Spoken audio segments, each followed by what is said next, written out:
C'est l'heure de retrouver notre série Un lieu des histoires. Cette semaine, Stéphanie Malauran et Eric Leinhofer nous emmènent dans la capitale du Sundgau, la ville d'Altkirch. Rencontre ce soir avec deux personnages marquants de son histoire. L'un est un moine du Moyen-Âge, l'autre un peintre du 19e siècle.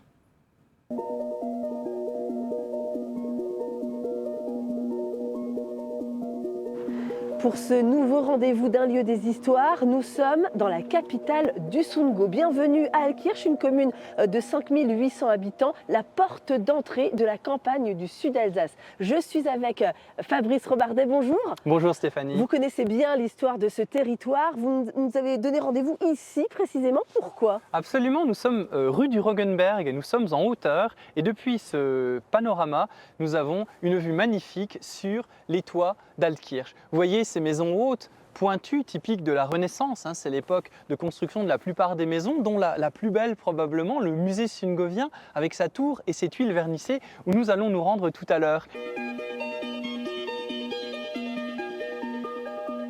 Nous sommes arrivés au Clos Saint-Maurent, qui est le lieu d'origine d'Altkirch. Ici, au 7e siècle, des moines viennent s'installer. Ils sont envoyés par Saint Colomban afin d'évangéliser le Sundgau et construisent une première église, l'église Saint-Christophe. Et puis devant, j'imagine que c'est Saint-Christophe. Eh bien non, c'est Saint-Maurent. Il arrive ici en 1105 à la demande du comte de Ferrette qui souhaite poursuivre l'évangélisation du Sundgau par un moine parlant l'allemand. Saint-Maurent, dont la dépouille a été inhumée après la mort du saint, dans l'entrée. Et là, c'est quoi ces trous? Eh bien, ce sont des trous dans lesquels les malades allaient reposer soit leur tête, soit leurs mains pour demander l'intercession du saint pour qu'il les guérisse. Vous pouvez essayer si vous avez mal. C'est pour mon petit rhume. Ah ben alors pour les rhumes ou les rhumatismes, c'est parfait. Et ici, un reliquaire. On appelle ça un chef reliquaire qui contient en fait une partie, la moitié du crâne de Saint-Maurent. C'est un très beau reliquaire en argent et en vermeil qui a été offert en 1428 par l'archiduc d'Autriche. Du coup, Saint-Maurent, c'est vraiment le personnage illustre d'Altkirch et du Sundgau. Absolument, c'est pour la partie en tout cas médiévale le personnage le plus connu et également pour Altkirch puisque tout le quartier autour de nous porte le nom Saint-Maurent.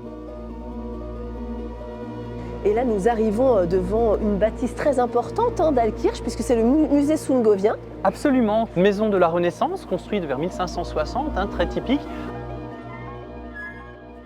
Et nous voici en présence de presque 50 tableaux de Jean-Jacques Henner, peintre sundgauvien, né à Bernwiller. Voici sa maison en 1829. Il est surtout connu peut-être pour ses peintures, comme ces scènes qui montrent des nymphes dans une ambiance champêtre, avec ces femmes rousses, nues, allongées. Jean-Jacques Henner, nous en avons ici presque 50 tableaux exposés, grâce notamment à un généreux mécène et donateur qui s'appelle Monsieur Raboisson, qui vient de nous déposer justement 6 nouvelles peintures. Et donc, il y aura un nouvel accrochage à partir de la rentrée de 2023. On se réjouit. Bientôt, on pourra voir donc cette belle collection de Jean-Jacques Henner. Et c'est là-dessus qu'on finit. Moi, je vous dis à demain. Nous irons au camping-restaurant des Acacias. On change d'ambiance. À demain.